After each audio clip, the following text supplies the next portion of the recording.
Toujours, cette fois dans les Landes, sur le chemin de Saint-Jacques-de-Compostelle, où un ancien pèlerin a racheté une chapelle du 19e siècle à Aire-sur-l'Adour pour la transformer en gîte d'accueil. Thibaut Grouel, Marianne Manhart.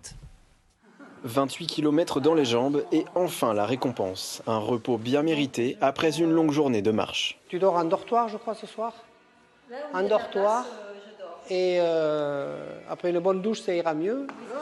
Salle de bain, dortoir, cuisine, ce gîte a tout d'une auberge classique à une exception près. C'est quand même un endroit qui est vraiment magnifique, donc on est un peu impressionné, peut-être un peu intimidé en arrivant. On se dit oh, c'est super, on a l'impression d'être vraiment privilégié de dormir ici. Passer la nuit dans une chapelle du 19e siècle entièrement rénovée, une expérience unique pour les pèlerins rendue possible par Didier Joiret qui l'a racheté en 2017. Les peintures étaient effacées. Donc avec une anglaise, on a refait toutes les peintures, les tableaux, on a refait les vitraux qui étaient cassés. Quand ils ouvrent la porte de la chapelle, ils ne s'attendent pas du tout à ça en fait. Depuis le Puy-en-Velay jusqu'à Compostelle, en fait, c'est la seule chapelle sur le chemin de Saint-Jacques qui reçoit que des pèlerins. En plus du gîte, le propriétaire des lieux propose aussi le couvert. Chaque jour, il loge et nourrit entre 15 et 30 personnes. Oh, il me faut 4 heures à peu près.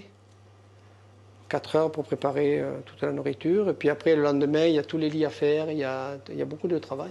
19h, les marcheurs passent à table. Un moment de partage et de convivialité avec parfois quelques bonnes surprises. C'est l'anniversaire à Brigitte. Et on va lui chanter « Joyeux anniversaire ».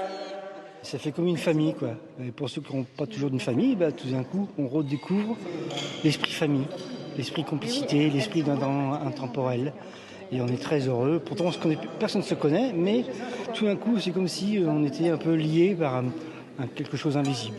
Le lendemain, tous reprennent la route, réunis par un but commun, rallier Saint-Jacques-de-Compostelle, 873 km plus bas.